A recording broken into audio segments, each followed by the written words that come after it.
Hausawa Top TV tashar al'umma. Jama'a, tonan asiri ya koma Zamfara. Wallahi mu dage da addu'a. Wallahi duk sai Allah ya tona musu asiri. Shi yasa muke gaya muku bai kamata mu zargi wasu ƴan ta'adda ba, mu zargi shugabannin mu. Su ne suke kashe mu, kuma su ne ƴan ta'adda a jeji, kuma su ne shugabannin mu a gari. Masu saurare, ku gyara zama, za mu sanya muku cikakken wannan bidiyo.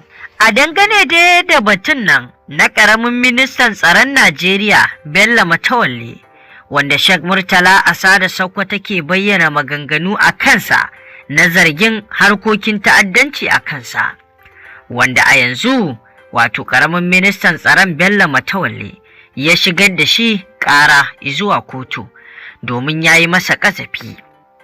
Ali Swaga ya fito ya yi magana akan wannan al'amari, ya ce tofa da ba a yi tonon asiri ba, a yanzu asiri zai tono, inda yake bayyana irin maganganun da suka ringa yi akan ƙaramin ministan tsaron Bello Matawalle.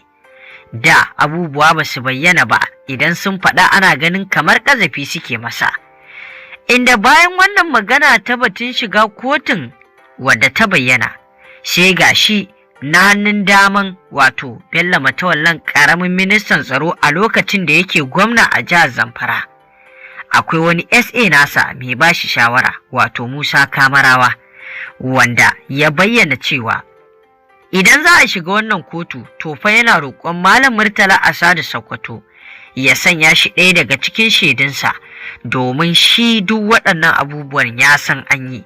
Batun zargin wato ƙaramin ministan tsaro Bello Matawalle kan harkokin ta'addanci ba ƙarya bane, domin shi shaida ne, shi wasu abubuwan ma shi aka sanya yi. Batun alakar wato Bello Matawallen ƙaramin ministan tsaro da su Bello Turji ba magana ce ta wasa ba, har motocin da Murtala Asada ya ce an siya an basu, tabbas an siya an basu, da kuma batun siyan shanun sata duka an yi, da dai sauran batutuwa, inda a yanzu Ali Swaga ya fito yake bayyana cewa tabbas mutanen Arewa waɗanda suke wato kashe mutane suke ɗaukar nauyin ta'addanci manyan nan ne. Magana dai a bakin mai ita tafi daɗi. Bari mu sanya muku Ali Swaga ku ji abin da ya faɗa kan wannan al'amari da ake ciki. Ina kuke yan arewacin Najeriya? Da fa ba a yi tonan asiri ba, yanzu ne za a yi tonan asiri. Yanzu ne za a yi tonan asiri a jihar Zamfara. Yanzu ne za ku gane su waye yan ta'adda, su waye suke ɗaure yan ta'adda gindi. Da ba a yi tonan asiri ba, tonan asirin da aka yi wa Shehu Buba na bayyana shi a tsohon ɗan ta'adda ba komai bane akan yanzu.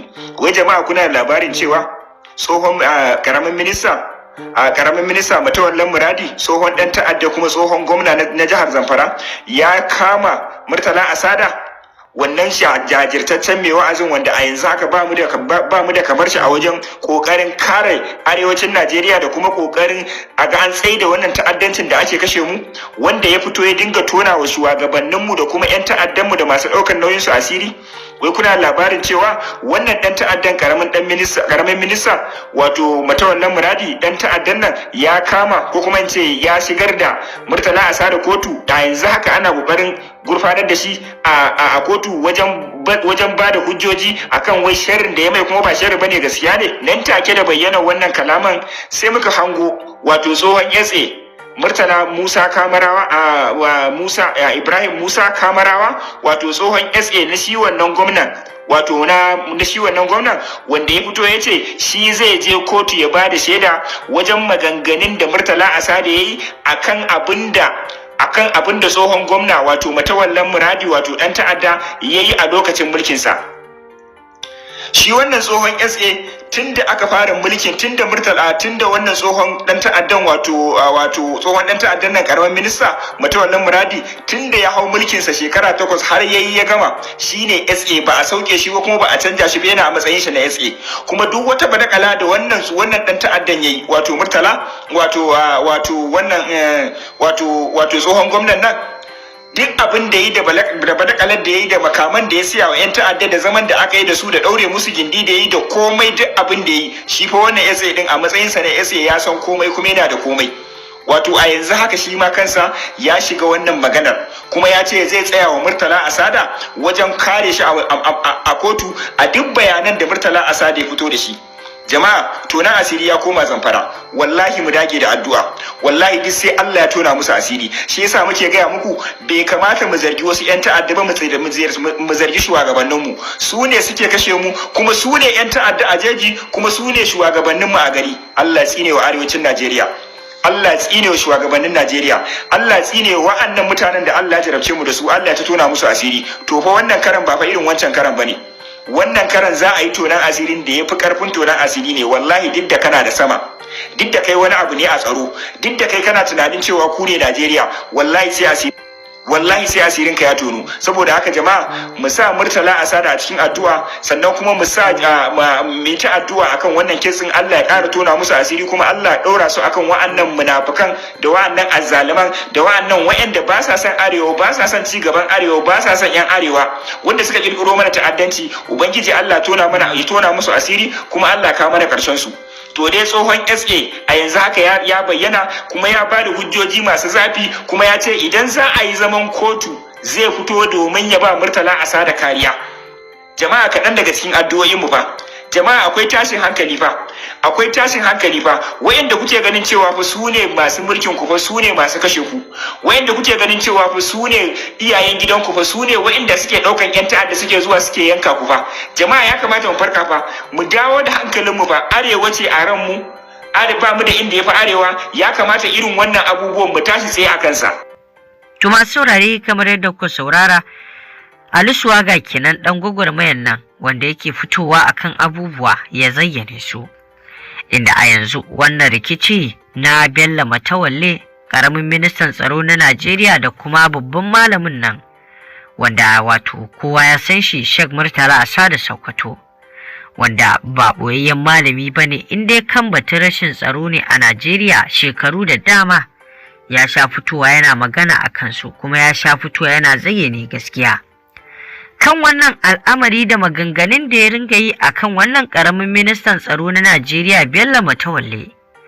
Abubuwa ne da dama da suka ɗauki hankula, wanda babu shakka a wannan lokaci wasu na ganin cewar duk da cewa Sheikh Murtala Asada Sokoto yana batun cewar duk maganar da yana da hujja a kanta, baya kwansa sai da zakara. Duk wanda yake sanya tuhume shi ya kai shi kotu, ya sha faɗar haka.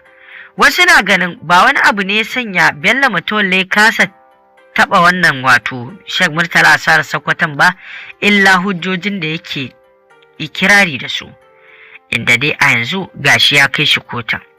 Wasu na kallon cewar wannan al'amari fa babu yanda za a yi da Sheikh Murtala Asada Sokoto, domin yana da hujjoji.